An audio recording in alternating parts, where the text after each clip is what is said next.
नमस्कार, India news देख रहे हैं आप। आपके साथ मैं हूं आयुष सूर्यवंशी। मोदी कैबिनेट का पिछले दिनों विस्तार हुआ। केंद्रीय कैबिनेट में कई नए और युवा चेहरों को शामिल किया गया। यहां तक कि पीएम मोदी की ड्रीम टीम ने अपना अपना कार्यभार भी संभाल लिया है। लेकिन मोदी 2.0 के पहले कैबिनेट विस्तार में अगर किसी राज्य को पूरी तरह से निराशा हाथ लगी तो वो छत्तीसगढ़ है। छत्तीसगढ़ राज्य से इस बार किसी को केंद्रीय मंत्रिमंडल में जगह नहीं मिली। कयास लगाए जा रहे थे कि पूर्व मुख्यमंत्री डॉक्टर रमन सिंह, सांसद सुनील सोनी, सांसद विजय बघेल और सांसद अरुण साव के साथ ही राज्यसभा सांसद सरोज पांडे में से किसी एक को कैबिनेट में जगह मिलेगी। लेकिन हैरानी की बात है कि किसी भी नेता को कैबिनेट का हिस्सा नहीं बनाया गया। मोदी सरकार में रेणुका सिंह ही एकमात्र मंत्री हैं जो छत्तीसगढ़ से हैं। उन्हें केंद्रीय जनजातीय विकास राज्य मंत्री का पद दिया गया है। ऐसे में सवाल उठता है कि आखिर छत्तीसगढ़ से बेरुखी क्यों है। आज इसी मुद्दे पर बात होगी, चर्चा करेंगे।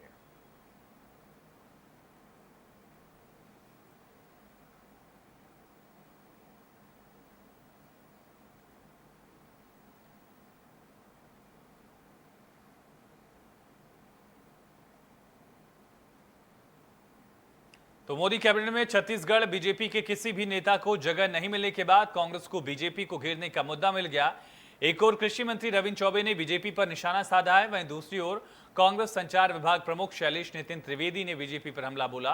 कांग्रेस नेताओं ने क्या कहा है, सुनिए। भारतीय जनता पार्टी में केंद्र के चौथे नेता उनके हाईकमांड के मार्गदर्शन करने के लिए और प्रताड़ित करने के लिए अपनी पार्टी के लोगों को आते हैं और हमें घेरने का प्रयास करते हैं। पता नहीं वो खुद घिर के कहां लौट जाते हैं। उनकी कोई सुनवाई छत्तीसगढ़ में होती नहीं।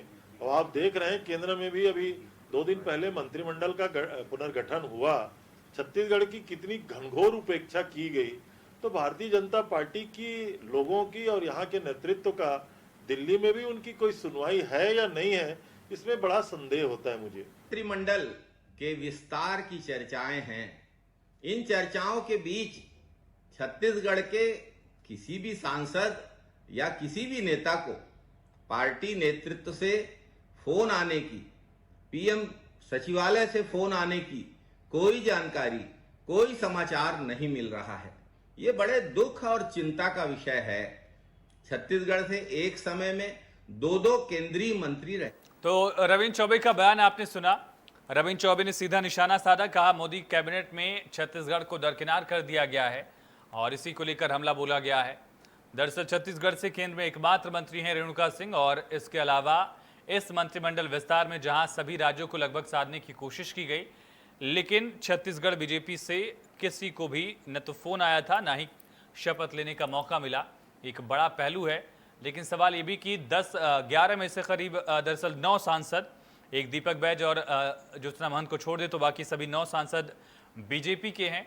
और इसके पहले भी बीजेपी को 2014 लोकसभा चुनाव में भी छत्तीसगढ़ से एक तरफा जीत मिली थी। लेकिन इसके बावजूद 2019 में सिर्फ रेणुका सिंह को जगह दी गई और अब जब 2021 में ये पहला मंत्रिमंडल विस्तार किया गया है, सबसे युवा कैबिनेट की बात कही जा रही, सबसे बड़ा विस्तार बताया जा रहा है, युवा और महिलाओं का समन्वय होने की बात कही जा रही है। तो इन तमाम पहलुओं से दूर छत्तीसगढ़ में किसी भी नेता को तरजीह तवज्जो नहीं दी गई केंद्र में। आखिर इसका बड़ा कारण क्या था? और इसी पर कांग्रेस हमलावर हो गई है कि छत्तीसगढ़ को 9 सांसद देने के बाद भी कुछ नहीं मिला। सिर्फ रेणुका सिंह को ही जिम्मेदारी पहले सौंपी गई थी। इस बार किसी भी नेता को उस लायक नहीं समझा गया, ये कहा जा रहा है छत्तीसगढ़ कांग्रेस की तरफ से। इसी पर करेंगे चर्चा, ये जानने की कोशिश करेंगे कि आखिर छत्तीसगढ़ को न साधने की कोई क्या वजह थी। और जो सबसे बड़ा सवाल है कि आखिर छत्तीसगढ़ से किसी को राज्य मंत्री तक भी क्यों नहीं बनाया गया। इसी पर चर्चा करने के लिए हमारे साथ कुछ खास मेहमान जुड़ रहे हैं। उनका तारुफ साहब से करा दें। मणि वैष्णव जी हैं, प्रदेश प्रवक्ता कांग्रेस के। उमेश घोरमोड़े जी हैं, नेता भारतीय जनता पार्टी के। और साथ साथ के शर्मा जी हैं, वरिष्ठ पत्रकार। बहुत स्वागत है आप तीनों खास मेहमानों का। उमेश जी, पहला सवाल आपसे ही होगा कि आखिर ऐसा क्या कारण था कि राज्य मंत्री लायक भी 9 सांसदों में से किसी को नहीं समझा गया। राज्यसभा सांसद सरोज सिंह भी हैं और सरोज जी भी हैं। इसके अलावा रेणुका सिंह के अलावा किसी नेता को जगह क्यों नहीं दी गई, जबकि दावा किया जा रहा है कि युवा कैबिनेट है, युवा मंत्रिमंडल है, महिलाओं को तरजीह दी गई है। तो छत्तीसगढ़ को किनारे क्यों कर दिया गया? छत्तीसगढ़ को किनारे कर दिया ऐसा कहीं कोई विषय नहीं है। और मेरी समझ से और जिस प्रकार से लगातार पर्याप्त नेतृत्व छत्तीसगढ़ को मिलता रहा है, और वर्तमान में भी रेणुका सिंह जी के रूप में केंद्रीय मंत्रिमंडल में छत्तीसगढ़ का प्रतिनिधित्व है और एक पूर्व सांसद को अभी हाल ही में झारखंड के राज्यपाल के तौर पर जिम्मेदारी सौंपी गई है। तो निश्चित तौर पर मुझको लगता है कि छत्तीसगढ़ को पर्याप्त प्रतिनिधित्व मिला है और कांग्रेस के नेता आज किस मुंह से और किस प्रकार से आरोप प्रत्यारोप की राजनीति कर रहे हैं मुझको तो समझ में नहीं आता। ये वही कांग्रेस है छत्तीसगढ़ की जिन्हें छत्तीसगढ़ से राज्यसभा सांसद के लिए व्यक्ति नहीं मिलता, ये बाहर से लेकर के आते हैं और आज यहाँ पर छत्तीसगढ़ के प्रतिनिधित्व की बात कर रहे हैं। और मैं तो इनसे पूछना चाहूंगा कि जो मंत्रिमंडल का विस्तार हुआ है वो मंत्री क्या कांग्रेस यहाँ मान के बैठ गई है कि वो जो मंत्री हैं चाहे किसी भी राज्यों से जिनको मंत्रिमंडल में महत्वपूर्ण जिम्मेदारी मिली हो, चाहे मध्य प्रदेश का विषय हो, उत्तर प्रदेश का विषय हो, पश्चिम बंगाल का विषय हो, बिहार का विषय हो, ये क्या उस राज्य विशेष के मंत्री हैं, क्या पूरे देश के मंत्री हैं और पूरे देश की जिम्मेदारी उन मंत्रियों पर है और छत्तीसगढ़ की कहीं कोई अनदेखी नहीं होगी। बल्कि इनको तो जवाब देना चाहिए कि छत्तीसगढ़ को जो केंद्र से जो लाभ मिलना चाहिए उसका पर्याप्त लाभ ये छत्तीसगढ़ की जनता को क्यों नहीं दिला पा रहे हैं। प्रधानमंत्री आवास योजना की बात करें, आयुष्मान भारत योजना की बात करें या फिर अभी कोविड के चलते जो प्रधानमंत्री नरेंद्र मोदी जी ने अनाथ बच्चों के लिए जो 10 लाख रुपए की जो घोषणा की है वह आज तक धरातल पर उतरती हुई छत्तीसगढ़ में नजर नहीं आती है। यहाँ के नेता उस विषय को लेकर के गंभीर नहीं है और प्रतिनिधित्व को लेकर के सवाल उठा रहे हैं। सवाल इनकी नीयत के ऊपर है। अभी मैं सुन रहा था शैलेश जी का बयान मैं सुन रहा था, मैं तो उनसे भी पूछना चाहूंगा आपके माध्यम से, एक तरफ तो ये प्रतिनिधित्व की बात करते हैं, ये जब राज्यसभा सांसद की बात जब छत्तीसगढ़ में कांग्रेस की तरफ से निकल करके आती है तो मुझको तो आश्चर्य होता है कि कितना किलो वजन का पत्थर लेकर के कांग्रेस के नेता बयान देते हैं जब छत्तीसगढ़ का नेता इनको राज्यसभा सांसद के लिए मिलता नहीं है। हो सकता है शैलेश जी राज्यसभा जाने की स्थिति में होते, शैलेश जी बड़े प्रतिभावान व्यक्ति हैं, हो सकता है मनीष जी राज्यसभा जा सकते थे, लेकिन जब ये बाहर से लेकर के आते हैं उस पर ये कुछ नहीं बोलेंगे, इनके मुंह में दही दम जम जाता है। लेकिन जब इस प्रकार के विषय निकल करके आते लेकिन ठीक है उमेश जी, ठीक है, इस पर मैं जवाब लूंगा मणि जी से कि आखिर ऐसा क्या कारण था कि राज्यसभा सांसद आपको बाहर से लाना पड़ा। तुलसी साहब की ओर इशारा कर रहे हैं आप, लेकिन ये तो बताना होगा ना कि एक MOS है ट्राइबल अफेयर्स मिनिस्ट्री के सिलसिले में, बस राज्य मंत्री का दर्जा है, राज्य मंत्री हैं रेणुका सिंह। और आपने बात कही रमेश बैस जी के बारे में, उनके पास तो पहले से ही राज्यपाल का जिम्मा था त्रिपुरा से उनको झारखंड भेज दिया गया।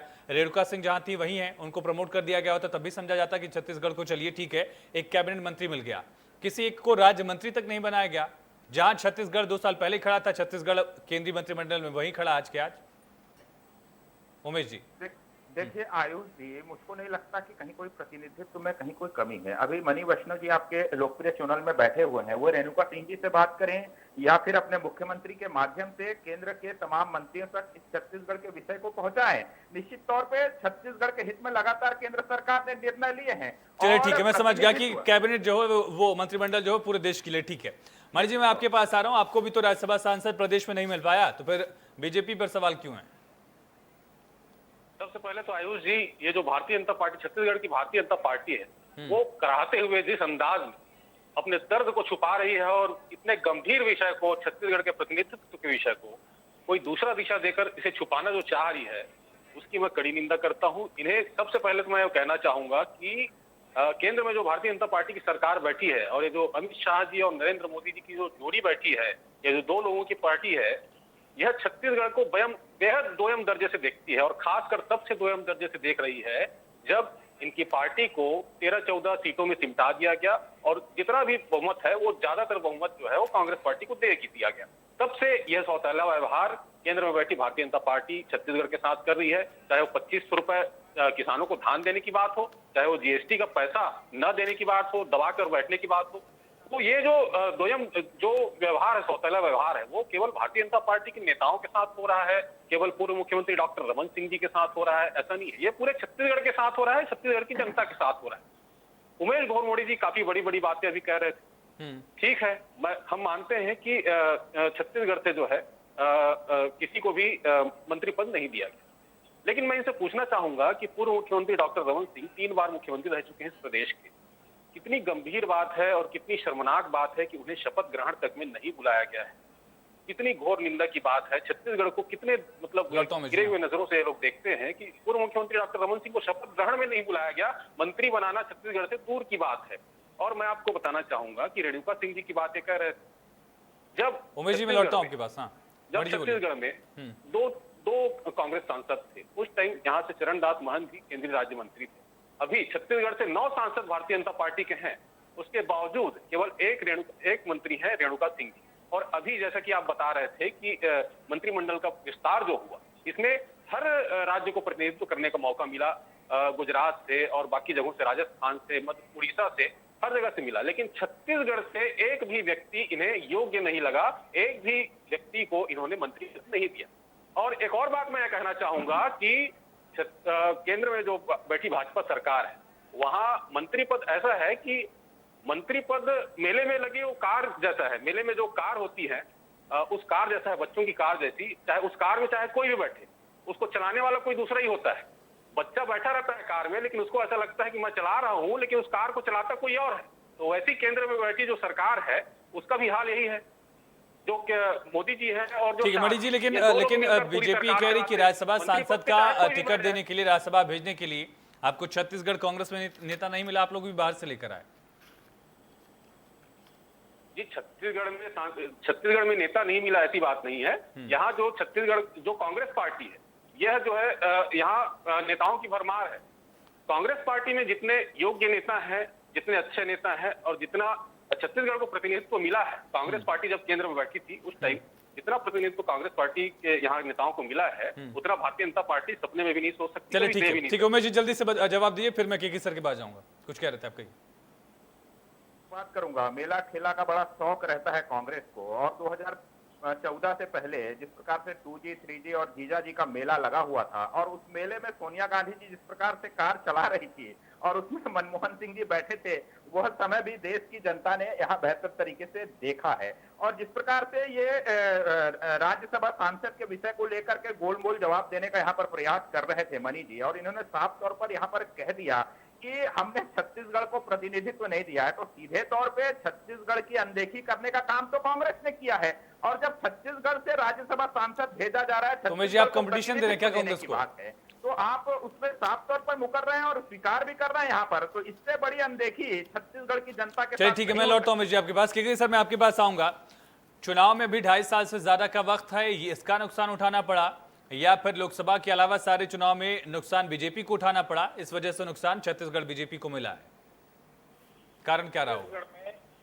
9 सांसद और 2 राज्यसभा सरोज पांडे, रामविचार नेताम को मिला ले तो 11 सांसद भाजपा के पास है। तो निश्चित रूप से छत्तीसगढ़ के लोगों की अपेक्षाएं रहती है कि यहाँ से हमने देखा, जब यहाँ सवाल उठता है कि कितने प्रतिनिधित्व होना चाहिए, तो हम ज्यादा की बात नहीं करते, लेकिन 2 की बात तो करते हैं। जो अटल बिहारी वाजपेयी के शासनकाल में यहाँ से दिलीप सिंह जुदेव और रमेश बैस सांसद थे, उसके बाद जुदेव के इस्तीफा के बाद डॉक्टर रमन सिंह वहां पे केंद्रीय मंत्री बने और फिर यहाँ पे अध्यक्ष बन के आए और फिर मुख्यमंत्री 3 बार तक रहे, लगातार रहे। लेकिन दूसरी तरफ हम देखें तो कांग्रेस के 10 साल के जब मनमोहन सिंह के शासनकाल में भी हम देखें तो एक बार एकमात्र सांसद अजीत जोगी थे, क्योंकि उनके पैर में चोट आ गई थी और जिसके चलते हो सकता है कि उनको मंत्रिमंडल में नहीं लिया गया, एक भी मंत्री नहीं रहे। उसके बाद दूसरा कार्यकाल आया, उसमें चरणदास महंत अंत में कुछ समय के लिए राज्य मंत्री रही। ये कांग्रेस की स्थिति रही।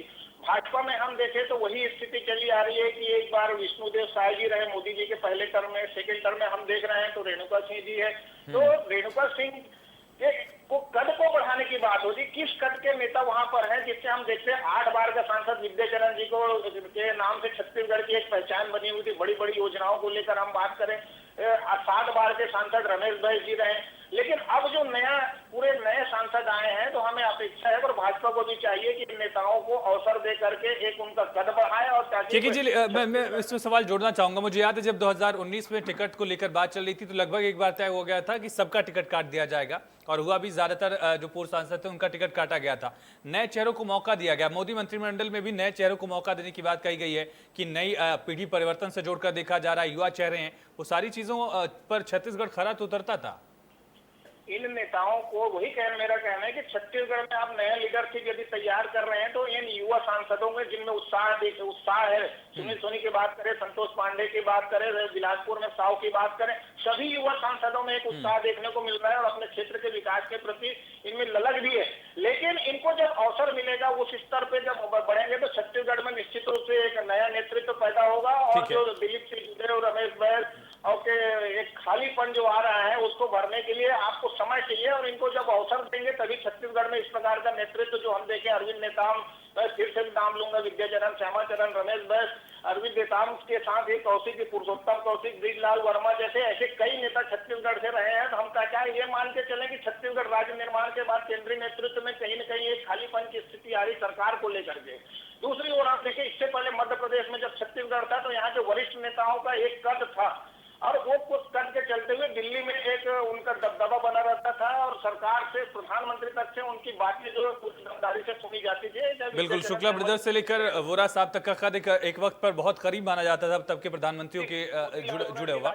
हाँ, रमेश बैस जी है, ठीक है राज्यपाल, लेकिन छत्तीसगढ़ में आपको विधानसभा चुनाव लड़ना है। भूपेश बघेल पूरी क्षमता के साथ 70 विधायक। ठीक है, मैं लौटा के सर आपके पास लौटूंगा। जो सवाल आपने पूछा उसी पर जवाब ले लेता हूं उमेश जी से। उमेश जी, पीढ़ी परिवर्तन अगर केंद्र में हुआ तो छत्तीसगढ़ में भी बीजेपी में किया गया था, नए सांसदों को तरजीह दी गई, प्रतिनिधित्व देने में दिक्कत कहाँ आई आखिर? क्योंकि 2023 का चुनाव यहाँ पर भी लड़ना होगा छत्तीसगढ़ बीजेपी को। ऐसा तो नहीं कि चुनाव हारे हैं आप लोग विधानसभा का, उसके बाद लोकल लेवल पर चुनाव हार, इसका खामियाजा भुगतना पड़ा? देखिए आयुष जी, आपने स्वयं कहा कि भाजपा ने नए लोगों को महत्व दिया है, नए लोगों को अवसर प्रदान किया है, चाहे वो सांसद के रूप में हो या अन्य माध्यमों से हो, और उसका परिणाम है कि जिस प्रकार से छत्तीसगढ़ में भी 11 के 11 नए सांसदों को यहाँ पर मौका दिया गया। अभी मंत्रिमंडल का विस्तार हुआ है, उसमें भी आप देखेंगे कि कई पुराने लोगों को विराम देकर के नए लोगों को फिर से अवसर दिया गया है। और मुझे खुशी है कि युवा होने के नाते भी कि ज्यादातर मंत्रिमंडल में युवा सदस्य शामिल किए गए हैं। रह गई बात छत्तीसगढ़ को प्रतिनिधित्व की, निश्चित तौर पे एक केंद्रीय मंत्री रेणुका सिंह जी यहाँ छत्तीसगढ़ से प्रतिनिधित्व कर रही है और केंद्रीय मंत्रिमंडल का विस्तार हुआ है, तो ये विस्तार है, ये कोई अंत नहीं है। इसके बाद और कहीं कोई विस्तार नहीं होगा या आगे चल के छत्तीसगढ़ को कहीं कोई प्रतिनिधित्व नहीं मिलेगा, ऐसा बिल्कुल भी नहीं है। हो सकता है संभवतः आने वाले समय के अंदर में जिस प्रकार से कांग्रेस के नेता यहाँ पर आरोप लगा रहे हैं, छत्तीसगढ़ की जनता की अपेक्षाएं हैं भाजपा से, एक नहीं, दो नहीं, तीन, चार मंत्री होने की अपेक्षा रहती है जनता की। हो सकता है उन अपेक्षा के अनुरूप आने वाले समय में जब विस्तार हो तो आने वाले समय के अंदर में और छत्तीसगढ़ को और प्रतिनिधित्व मिले। और सांसदों के तौर पे लगातार छत्तीसगढ़ के तमाम सांसद अपने विषय को, छत्तीसगढ़ के विषय को लगातार गंभीरता से रख रहे हैं और सांसदों की कमेटी में और अन्य कमेटी के अंदर में भी उनको पर्याप्त अवसर और महत्व मिल रहा है। तो आने वाले समय के अंदर में और भी विस्तार की संभावनाएं रहेंगी और भी छत्तीसगढ़ को प्रतिनिधित्व मिलेगा। ठीक है, इस बात के लिए मैं आपको आश्वस्त करता हूँ। ठीक है मणि जी, चलिए, उमेश जी ने तो कहा कि महत्वाकांक्षाएं लोगों की हैं तो उस पर खरा उतरने की कोशिश होगी, आने वाले वक्त में ये प्रतिनिधित्व दिया जाएगा। हालांकि प्रदेश में कांग्रेस के पास सत्ता है लेकिन केंद्र में नहीं है, ये प्रतिनिधित्व कांग्रेस कैसे देगी छत्तीसगढ़ को? कहीं आने वाले वक्त में अध्यक्ष पद का जो नाम चल रहा है उसमें छत्तीसगढ़ से भी कोई नेता होगा क्या? तरजीह दी जाएगी क्या? कोई ट्राइबल नाम आगे चलेगा क्या? मणि जी, ये आप अध्यक्ष पद, किस अध्यक्ष पद की बात कर रहे हैं? राष्ट्रीय अध्यक्ष पद कांग्रेस। आयुष जी, मैं आपको बताना चाहूंगा कि जो कांग्रेस पार्टी है वो दो लोगों की पार्टी नहीं है। कांग्रेस पार्टी इसीलिए तो पूछा मणि जी कि दो लोगों की पार्टी नहीं है, इसलिए मौका मिल जाएगा क्या छत्तीसगढ़ से? दो लोग मिलकर कोई बात तय नहीं करते हैं। जिस प्रकार मंत्रिमंडल में कौन बैठेगा कौन नहीं बैठेगा, अमित शाह जी ने और मोदी जी ने बैठकर तय कर लिया, कांग्रेस पार्टी में नहीं होता। कांग्रेस पार्टी की वैसी परंपरा नहीं है। तो कांग्रेस पार्टी में राष्ट्रीय अध्यक्ष कौन होगा, इसका जो निर्णय है वो कांग्रेस सारे कार्यकर्ता मिलकर लेंगे, नेता मिलकर लेंगे। और अभी तक जो ये बात कर रहे थे कि संभावना की बात कर रहे थे, मंत्रिमंडल में जो है आगे हो सकती है, संभावनाएं बनेंगी, तो अभी हम वर्तमान में देखना चाहिए संभावनाएं जो है, संभावनाओं के इंतजार में हम नहीं रह सकते। वर्तमान में हमने देखा कि हर राज्य तो केके सर ने केके सर ने तो यही बताया कि जब यूपी 1 यूपी 2, ठीक है उमेश जी सुन लेते हैं। अनुपात में जो है यहाँ प्रतिनिधित्व मिलना था, यहाँ मंत्रिमंडल में बैठना था। और दूसरी बात यह है कि मैंने जैसे पहले भी कहा कि भारतीय जनता पार्टी का जो केंद्रीय मंत्रिमंडल है वो मेले में रखी खिलौने कार जैसी है। उसमें चाहे कोई भी बच्चा बैठे, बच्चा यही समझता है कि उसे वो चला रहा है, लेकिन उस कार को चलाने वाला कोई और व्यक्ति है। तो इस कार को, इस पार्टी को, इस सरकार को केवल दो लोग चला रहे हैं। मंत्रिमंडल में कोई बैठे, उस खिलौना कार में कोई भी बैठे, उसे वही चला रहा है। और दूसरी बात, मैं सबसे महत्वपूर्ण बात यह कहना चाहूंगा कि इनकी कोई उपलब्धि न मुख्यमंत्री, न प्रधानमंत्री की कोई उपलब्धि रही है, न इनके जो मंत्री बैठे उनकी कोई उपलब्धि रही है। हमको तो सिर्फ ये देखना है कि 53 मंत्री जो हैं, आयुष जी, हमको तो सिर्फ ये देखना है, देश की जनता को सिर्फ ये देखना है कि जो 53 मंत्री थे उन्होंने 7 साल में देश का पट्टा बिठाया।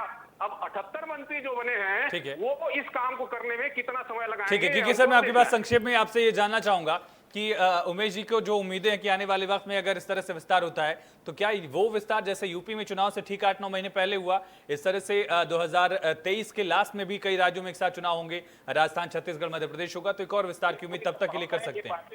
ये बातें आ भी रही हैं कि उत्तर प्रदेश में जैसे 7 मंत्री अभी लिए गए तो छत्तीसगढ़ चुनाव के समय में यहाँ से मंत्री लिए जाएंगे, इस बात की संभावना है। लेकिन छत्तीसगढ़ की जनता की ओर से ये बात है कि अभी 78 है, 4 मंत्री पोस्ट रिक्त है, तो यहाँ छत्तीसगढ़ से प्रतिनिधित्व बढ़ना चाहिए और केंद्रीय योजनाओं का लाभ ज्यादा से ज्यादा छत्तीसगढ़ को मिले और यहाँ के विधायकों और सांसदों के बीच एक सामंजस्य की आवश्यकता है। अभी बात यहाँ तक आ रही कि दोनों में अलग अलग दल, राज्य और केंद्र में अलग अलग दल की सरकार होने के कारण एक विवाद की स्थिति आ रही। सांसद सुनील सोनी ने अभी एक बात कही कि कलेक्टर ने एक मीटिंग ली, उसमें सांसद को उपेक्षा की बात आ रही है, तो एक सामंजस्य करके छत्तीसगढ़ विकास की बात यदि होती है तो ये बेहतर संदेश जाएगा। जी ठीक है, जल्दी से उमेश जी आप कुछ कहना चाह रहे थे, जल्दी कहिए।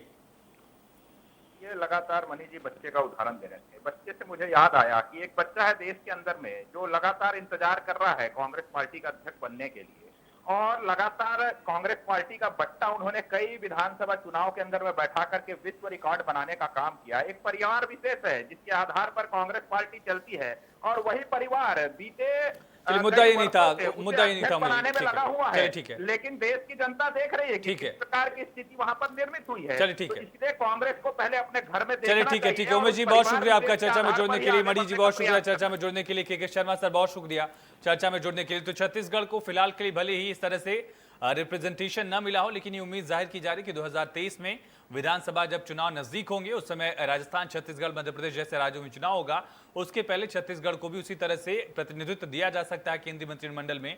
जैसे यूपी चुनाव से ठीक पहले हम देख रहे हैं कि 7 नए चेहरों को शामिल किया गया है। बड़ा सवाल 11 में से 9 लोकसभा सांसद और 2 राज्यसभा सांसद देने के बाद भी छत्तीसगढ़ को इतना लंबा इंतजार करना पड़ेगा। फिलहाल चर्चा में इतना है।